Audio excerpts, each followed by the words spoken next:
been watching this situation in Hong Kong very closely because the CCP has been making overtures that are disturbingly similar to those they made just before the Tiananmen Square massacre of 1989.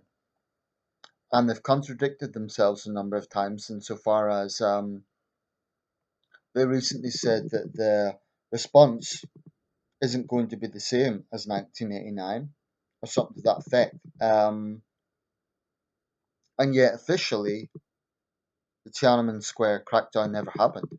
If you look at mainland sources, they just whitewash all of it. So you can't, on one hand, say it's not going to be a repeat of that. Oh, by the way, that never happened. Um, it's just one of the many contradictions about China's communist regime. Anyway, and apologies if I'm a little bit slurred here. I've got a mouthful, so it's quite painful. But I think this is an important video to make. There have been rival demonstrations across the world today, or over the past 48 hours. A huge demonstration in Hong Kong itself on Sunday, which, as I understand, went largely peacefully. That's good to hear. 1.7 million people, by some estimates, which hasn't been seen in months. That's certainly the biggest since the first anti-extradition protest, which proves that this movement is very, very far from over. It hasn't fizzled out at all. That's reassuring, but it's also a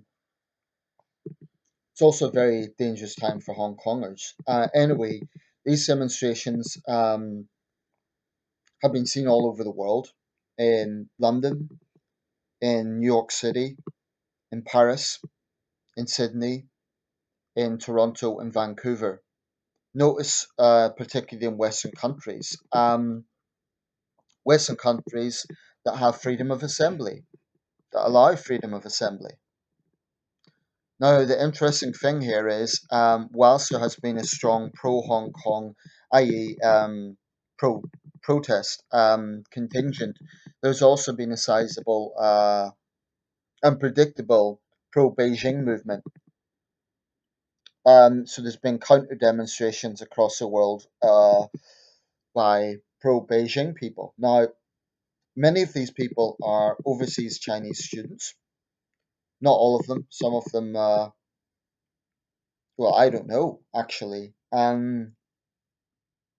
I do feel that for a long time, the communist regime in Beijing has used the diaspora to its advantage.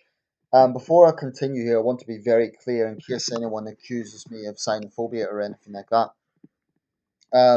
I've known many Chinese in my life, and some people I find to be very honest, generous, decent people. And I certainly don't believe that every overseas Chinese, every mainlander, is a stooge of the Communist Party. Not at all. Nevertheless, it is irrefutable that a large proportion of overseas Chinese from the mainland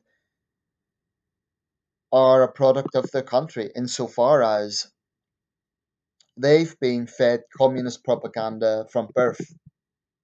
So they may have been in a Western country for even a few years, but they're so deeply entrenched with this toxic combination of ultranationalism and communist ideology. And not necessarily, I'm not talking about Karl Marx communist ideology, but specifically the Chinese variety. But it's particularly nationalism. And this has been very evident in the Xi Jinping era. It was evident in the Hu Jintao era as well. I thought that the Beijing torch clashes back in 2008 was kind of the peak of this.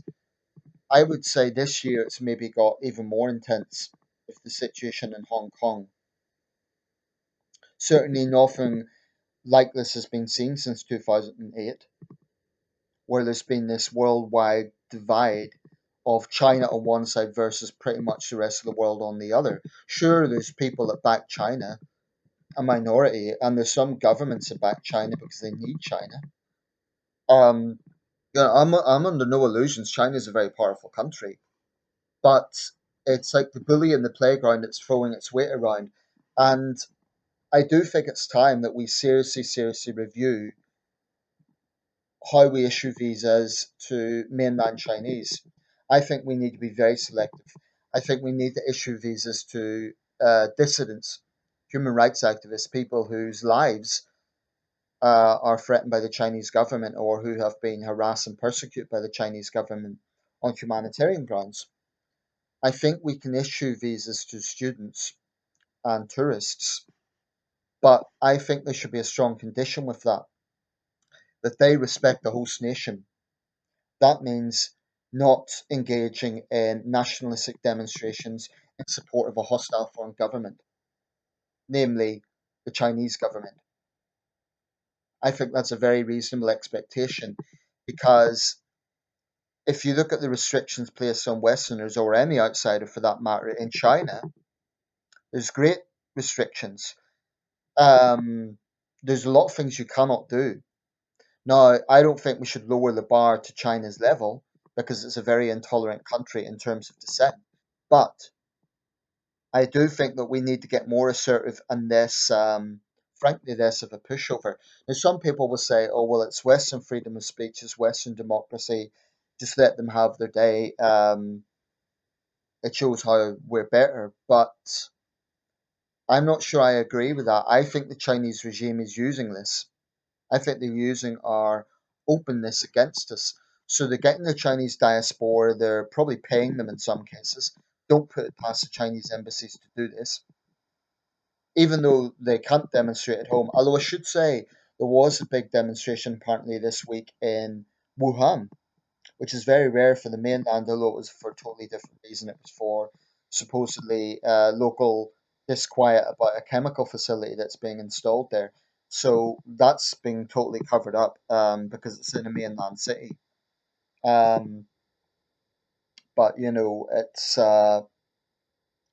these demonstrations, the arrogance of overseas Chinese who think they can behave this way in other countries, fly their national flag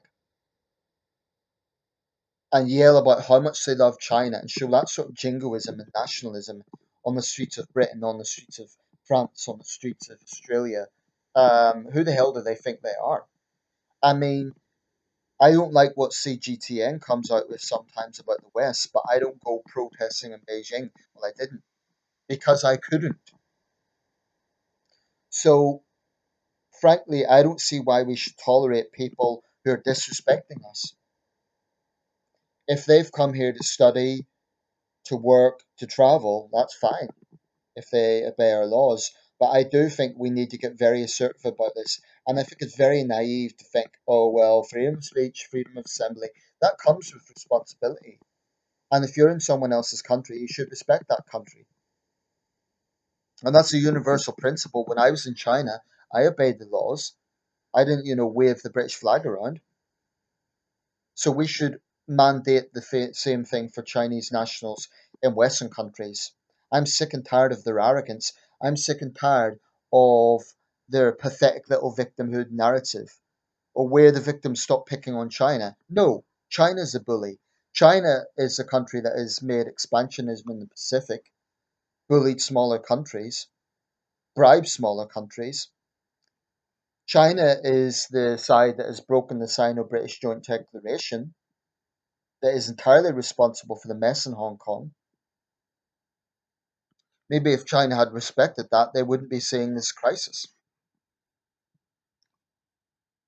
And if they do go for another Tiananmen, God forbid, but if they do, it would be a terrible thing. But on the other hand, the backlash would be such that I think it would really stagnate the Chinese economy. And Xi Jinping might be a tyrant, but he's not stupid, and I'm not sure if he would risk that. Well, no might about it, he is a tyrant. But I really think, when I see Chinese nationals in London waving their little flags, I admit it makes me angry because it's hypocritical. They they're demonstrating here because they can. Yet Westerners can't do that in China. it's hypocritical also in the sense that they're promoting a government that wouldn't let them openly criticize it back home. And if you push these Chinese nationalists and say, oh, you're paid by the Chinese government or you stooges of the Chinese government, they'll always say, oh, no, no, it's not the government, it's just China, the country. And yet, unfortunately, nowadays it is very difficult to separate the two because it's a single party state. I believe China is bigger than the Communist Party, but unfortunately, the two are closely that they're very hard to separate these days because it's the CCP runs China with iron fist, so there is no alternative voice really, and that which is there is silenced. So unfortunately, when we're talking about China, essentially it is the CCP. Um, I just wish Western countries would have the backbone to actually put their foot down and say no. We're not going to tolerate you behaving this way in Western countries, in any countries for that matter. But I think it's also the left need to understand what's going on here because they'll be oh, it's native, it's racist even. It's nothing to do with racism because this is about supporting Hong Kongers who are ethnically Asian. So that's really not an issue. What this is about is standing up to the bully boys in Beijing, and I do see this as the world versus China. I mean, if you look at these demonstrations, it's Chinese nationalists versus pretty much everyone else. There may be a few people from other countries. There may even be a few Americans, Canadians, Britons who support the Chinese, but they're, in a very small minority. And the only reason they do is because, oh, well, we've got enough on our plate, let's not get involved. That's their logic. So my question to you, if you're a Chinese student in Britain or Australia or Canada, you might say, oh, well, it's my right to have views on Hong Kong. Technically, it is. And I can't tell you you're not allowed to have an opinion. Of course, you can say, oh, Hong Kong belongs to China. Or like Liu Yifei, I support the police brutality of the Hong Kong police or whatever it is. Um, it's technically your right, but every country in the world has a right to expect that outsiders respect it. And, particularly in Australia, for a long time, the Chinese regime has been, this is an irony. The Chinese regime is always whining about, oh, it's our internal affairs, stop interfering in our internal affairs. And yet, by stoking up the Chinese diaspora, by paying students to go on these rallies, and they do, because whenever there's a Chinese state visit, the Chinese embassies actively organize these little flag wavers. It's pathetic. It's utterly pathetic. So really, I think we need to just wake up and see what's going on here. I'm not calling for all Chinese to be expelled or something like that, but I do think we need to get tough, and I think we need to send out a message to Chinese in this country, and I hope our friends in Australia and Canada and France do likewise, and say, whilst you're here, you'll respect this country. If you're flying the flag of a hostile foreign nation, you are going to be seen as having malicious intent. Now, I certainly don't believe they're all spies, but I do believe the Chinese government's using them, and I don't think we should tolerate it. Because what's basically happening is the concept of Western tolerance, the concept of Western openness, freedom of speech, and so on, is being used against us.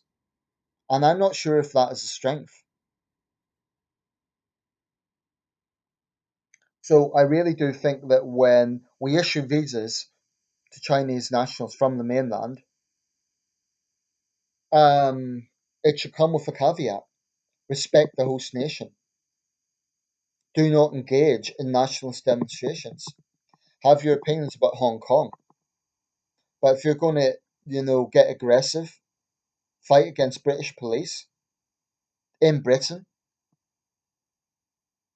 No, I want to see some arrests being made of these people to set an example. And I want the Chinese embassy to try and squirm their excuses about that. Because you can be damn sure. I mean, there was a recent case in China of British teachers being arrested, supposedly on drug charges, but I wouldn't be surprised if they're hyped up charges. I wouldn't put it past the Chinese regime to do that as a way to, just get back at the British.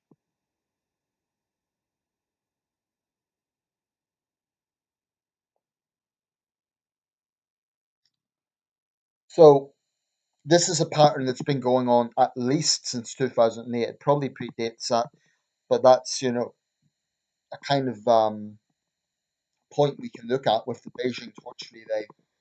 Similar scenes happened back then. I think this is worse because the implications are even bigger.